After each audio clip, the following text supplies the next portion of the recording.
Brother Nandamuri నటసింహం Balayya Babu కొడుకు ఎప్పుడెప్పుడు ఇండస్ట్రీకి వస్తాడా, మా నందమూరి యువతరం ఎప్పుడు వస్తుందా అని చెప్పేసి అభిమానులందరూ అయితే వేచి అయితే చూశారు.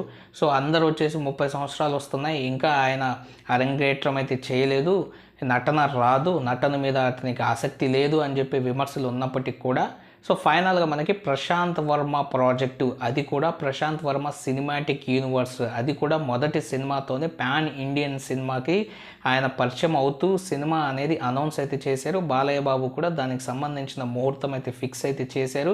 కానీ ఆ ముహూర్తం అయితే మనకు బాలయ్య బాబే అఫీషియల్గా అయితే చెప్పారు, ఒంట్లో బాగాలేక ఆ ముహూర్తం క్యాన్సిల్ అయింది, నెక్స్ట్ మళ్ళీ ముహూర్తం పెట్టుకుంటాము, పూజ చేస్తాం సినిమాకి అని చెప్పేసి.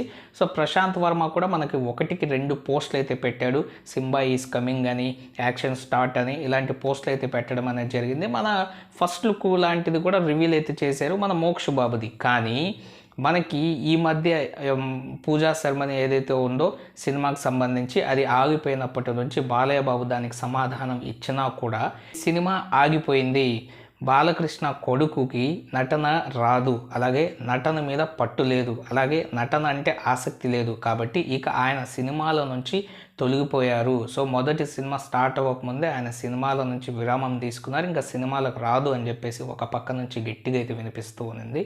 అండ్ అలాగే ఇంకో పక్క నుంచి కానీ చూసినట్లయితే మనకి ప్రశాంత్ వర్మ డైరెక్టర్ హనుమాన్ లాంటి సినిమా తీసిన తర్వాత ఆయన రెమ్యునరేషన్ 15 కోట్ల వరకు అయితే అడిగాడు, కాబట్టి ఆయన ఈ సినిమా చేయట్లేదు, వేరే డైరెక్టర్ని అయితే పెడతారు అని చెప్పేసి కథలు అయితే వచ్చాయి. మరి వేరే డైరెక్టర్ అయితే ఎవరు అంటే మనకి కల్కి సినిమా తీశారు కదా ప్రభాస్ అన్నతో, ఆ డైరెక్టర్ నాగ్ అశ్విన్ వచ్చేసి ఈ మన బాలయ్య బాబు కొడుకునైతే సినిమా మొదటిగా పరిచయం అయితే చేయబోతున్నాడని చెప్పేసి ప్రశాంత్ వర్మ ప్లేస్లో ఆయన వస్తున్నాడు, ఇంకా ప్రశాంత్ వర్మ సినిమాటిక్ యూనివర్స్లో ఆయన అయితే మన మోక్షు అయితే ఉండడు అని చెప్పేసి ఈ రూమర్స్ వచ్చాయి. సో అసలు ఈ రూమర్స్ అన్న విన్న తర్వాత బాలయ్య బాబు కొడుకు నిజంగానే సినిమాలు మానుకున్నారా, లేకపోతే ఈ సినిమా క్యాన్సిల్ అయిందని చెప్పేసి నందమూరి అభిమానులు అందరిలో వచ్చేసి అదొక ఆందోళన అయితే ఏర్పడిపోయింది అనమాట. నన్ను కూడా అడగడం అనేది జరిగింది కామెంట్ సెక్షన్లో, సో మూవీ ఆగిపోయిందా లేదా కాస్త చెప్పండి బ్రదర్ అని చెప్పేసి. మేమందరం వచ్చేసి ఒక 30-40 మంది కలిసి ట్విట్టర్లో ప్రశాంత్ వర్మని, అలాగే మనకి ప్రొడ్యూసర్స్ ఎవరైతే ఉన్నారో ఆ సినిమాకి సంబంధించిన బ్యానర్ వాళ్ళు కావచ్చు, అందరికైతే ట్యాగులు చేసి ట్వీట్లు అయితే పెట్టాము. పెట్టిన 2-3 డేస్కి అలాగే వాళ్ళకు కూడా ఈ రూమర్స్ మొత్తం వచ్చేసి మనకి మూవీ యూనిట్కి అన్ని రూమర్స్ అయితే తెలుస్తూ ఉన్నాయి. సో ఇలా మూవీ ఆగిపోయిందని చెప్పేసి రూమర్స్ వస్తున్నాయని చెప్పేసి వాళ్ళు అఫీషియల్గా మనకైతే లెటర్ అయితే రిలీజ్ అయితే చేశారు.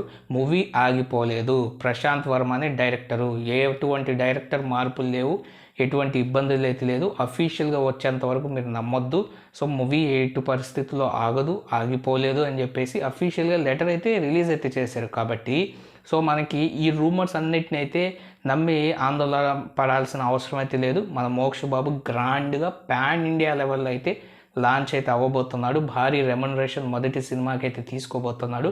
సినిమా ఆగిపోలేదు, ఆగిపోదు, అలాగే నెక్స్ట్ చాలా సినిమాలు మన బాలయ్య బాబు కొడుకు చేయాలని చెప్పేసి అయితే కోరుకుందాం. ఆయనకి ఇండస్ట్రీ నుంచి మంచి సపోర్ట్ దొరికి మంచి హిట్లు కొట్టాలని అయితే కోరుకుందాం అనమాట. సో ఇది ఫ్రెండ్స్ వీడియో నచ్చినట్లయితే ఖచ్చితంగా లైక్ చేసి మా ఛానల్ సబ్స్క్రైబ్ చేసుకున్నాను, సపోర్ట్ అయితే చేయండి. Thank you friends and by, take care friends.